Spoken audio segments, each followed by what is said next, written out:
People's Republican पार्टीचे राष्ट्रीय अध्यक्ष जोगेंद्र कवाडे यांनी महाराष्ट्राचे मुख्यमंत्री एकनाथ शिंदे यांच्या धाडसी निर्णयाचे कौतुक करून शिवसेनेची युती केली व देशाचे सन्माननीय पंतप्रधान नरेंद्र मोदी यांचे हात बळकट करण्यासाठी महायुतीत सहभागी झाले।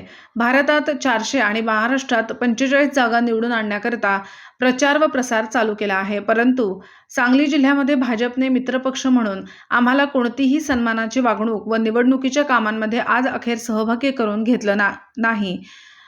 परंतु सांगली जिल्ह्यामध्ये भाजपने मित्रपक्ष म्हणून आम्हाला कोणतीही सन्मानाची वागणूक व निवडणुकीच्या कामामध्ये आज अखेर सहभागी करून घेतलं गेलं नाही।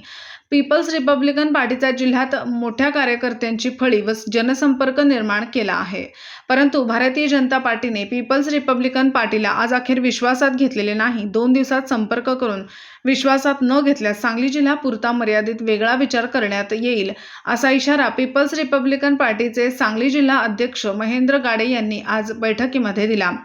यावेळी जिल्हा कार्याध्यक्ष युसुफ शेख, जिल्हा उपाध्यक्ष बकश बेपारी, जिल्हा संघटक माजी नगरसेवक यंगप्पा शेट्टी, जिल्हा महासचिव अरविंद कांबळे, जिल्हा संपर्क प्रमुख शाबुद्दीन शेख, जिल्हा सल्लागार प्रकाश कांबळे, जिल्हा समन्वयक मेहबूब शेख, कामगार नेते गौतम कांबळे, महिला आघाडीच्या नाजमीन मोमीन यांच्यासहित पदाधिकारी कार्यकर्ते उपस्थित होते। या ठिकाणी आज आपली निवडून जवळपास 1 महिना झाला असेल। 1 महिन्यामध्ये तुमच्या सवलतीवर तुम्ही बैठका घेऊन महिलांना गोळा करा, महिलांच्या काय अडचण असतील ते बघा, महिलांना कशा पद्धतीने आपण घर बसल्या काम देऊ याची आपण योजना भविष्यात इलेक्शन झाल्यानंतर राहू, या सगळ्या गोष्टी करूच। तुम्ही सुद्धा ॲक्टिव्ह राहणं फार गरजेचं आहे।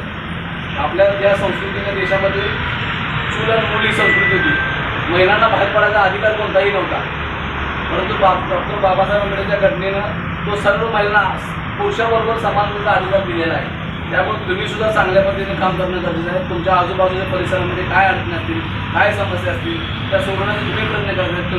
तुम्हाला जर नाही जमलं तर जिल्ह्याचे अनेक पदाधिकारी आहेत, त्यांच्याकडे तुम्ही ती माहिती दिली पाहिजे, असं आहे म्हणून। आता मिरजेमध्ये मुस्लिम महिला प्रत्येक पक्षात आहेत आणि त्याच कार्यरत आहेत। शिवसेना असतील, BJP असेल, अन्य कुठल्या पक्षात असतील, त्या कार्यरत आहेत, पण आपल्या पक्षामध्ये तुम्हाला महिना जरा नेमून तुमची कुठंच ॲक्टिव्हिटी दिसत नाही। तुम्हाला पद हे काम करण्यासाठी दिलेलं आहे, याचा आपण कुठं ध्यान राखणं गरजेचं आहे। त्याच्यामुळे तुम्ही सांगली शहरातील असतील, मिरज तालुक्यात असेल, मिरज शहरात तुम्ही टिकीनीपासून महिलांना काय पद्धतीने मार्गदर्शन करू शकतो, या पक्षामध्ये तुम्हाला काय आहे, या पक्षामध्ये तुम्हाला न्याय असेल, तुम्हाला आवड तुम्हाला कुठे महिलांना अडचण आली तर तुमच्यासाठी पोलीस स्टेशन असेल, कोणतंही कार्यालय असेल तर तुम्हाला पक्ष तुमच्या पाठीशी उभा राहील। त्यांना ते तुम्ही विश्वास त्या महिलांनी द्यायचा आहे। समजा बचत गटाचे आता कर्ज असतील, बचत गटाचा असेल, जुना बचत असेल, त्यामध्ये पार्टिसिपेट करून अध्यक्ष होऊन त्यामध्ये सहभाग घेऊन तुमच्याकडे लोक येणार आहेत। तुम्ही संपर्क वाढवल्यानंतर लोक येणार, तुम्ही संपर्क नाही केला तर लोक येणार नाही। आजची महिला फक्त घरकामासाठी उपलब्ध आहे का, असा प्रश्नचिन्ह निर्माण व्हायला। त्यामुळे महिलेने विचारानं विश्वासानं बाहेर पडलं पाहिजे। कुठल्याही मनामध्ये शंका कुशंका निर्माण न करता आपण एखाद्याला न्याय देऊ शकतो, आपण एखाद्याला न्याय देण्याचा प्रयत्न करू शकतो। आपला पक्ष तुमच्या सगळ्या पाठीशी आहे, तुम्हाला कोणतीही अडचण तर पक्ष तुमच्या सगळ्या एखाद्या संघ पाठीशी राहील, अशी सुद्धा मी भाव देतो। आणि आज या ठिकाणी आपण इतक्या मोठ्या प्रमाणात आलात आणि इथं माझं 2 मिनिटं मनोगत व्यक्त ऐकून घेतलं, त्याबद्दल तुमच्या सर्वांचं पक्ष